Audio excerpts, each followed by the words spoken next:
friends, welcome back to Pink's Kitchen Tamil. இன்னைக்கு நம்ம வாழைப்பூ ரசம் எப்படி செய்யறதுன்னு தான் பார்க்க போறோம். இது ரொம்ப ஒரு ஹெல்தியான ரெசிபி. உங்களோட இம்யூனிட்டியை நல்லாவே பூஸ்ட் பண்ணும். ரொம்ப ஈஸியா பண்ணிடலாம். சோ இந்த ரெசிபியை பார்க்கறதுக்கு முன்னாடி இதுக்கு தேவையான பொருட்கள் என்னென்னன்னு பார்த்துட்டு வந்துடலாம்.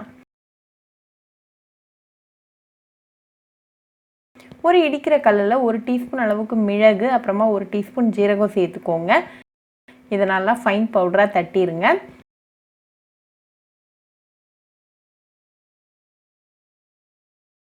இது கூட ஒரு 10 பல்லு பூண்டு, கொஞ்சமா கருவேப்பிலை இலைகள், அப்புறமா ஒரு பச்சை மிளகாய் சேர்த்துக்கோங்க. இதையும் நல்லா இடிச்சிருங்க. இதை ரெடியா வச்சுக்கோங்க. இப்போ ரசம் எப்படி செய்யறதுன்னு பார்த்துடலாம். ஒரு மண்பானையை சூடு பண்ணிக்கோங்க. அதில் 1 டீஸ்பூன் அளவுக்கு எண்ணெய் சேர்த்துருங்க. எண்ணெய் நல்லா காஞ்சதோ ஒரு 1/4 டீஸ்பூன் அளவுக்கு வெந்தயம், 1/4 டீஸ்பூன் அளவுக்கு ஜீரகம், 2 காஞ்ச மிளகாய், கொஞ்சமாக கருவேப்பிலை இலைகள், ஒரு சிட்டிகை பெருங்காயத்தூள்,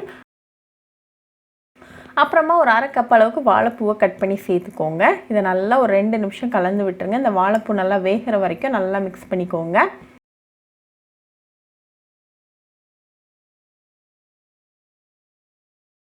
இப்போ இது கூட நம்ம இடித்து வச்சுருக்கிற அந்த இன்க்ரீடியன்ட்ஸ், 2 பழுத்த தக்காளி பொடிசாக கட் பண்ணது, 1 டீஸ்பூன் அளவுக்கு உப்பு, அப்புறமா 1/4 டீஸ்பூன் அளவுக்கு மஞ்சள் தூள் சேர்த்துக்கோங்க.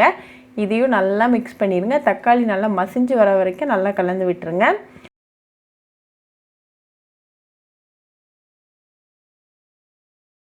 இப்போ தக்காளி நல்லா குக் ஆகியாச்சு. ஸோ இது கூட ஒரு 1/2 கப் அளவுக்கு புளி தண்ணி, அப்புறமா 2 கப் அளவுக்கு தண்ணி சேர்த்துக்கோங்க.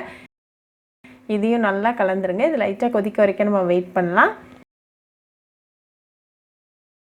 இது லைட்டாக கொதிக்க ஆரம்பிச்சதும் கொஞ்சமாக கொத்தமல்லி இலைகளை தூவிட்டு ஃப்ளேம் ஆஃப் பண்ணிடுங்க.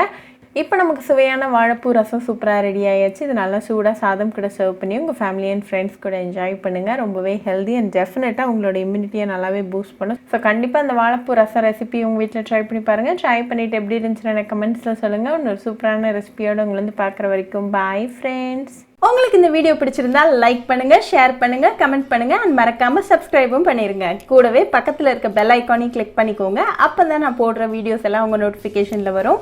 உங்களுக்கு ரெசிபிஸ் இங்கிலீஷ்ல பார்க்கணும்னா பிங்க்ஸ் கிச்சன் சேனலை பாருங்க. சேனலோட லிங்க் நான் அந்த டிஸ்கிரிப்ஷன் பாக்ஸ்ல கொடுக்குறேன். மறக்காம செக் பண்ணுங்க. இன்னொரு இன்ட்ரெஸ்டிங்கான ரெசிபியோட உங்களை வந்து பார்க்குற வரைக்கும் பாய் ஃப்ரெண்ட்ஸ்.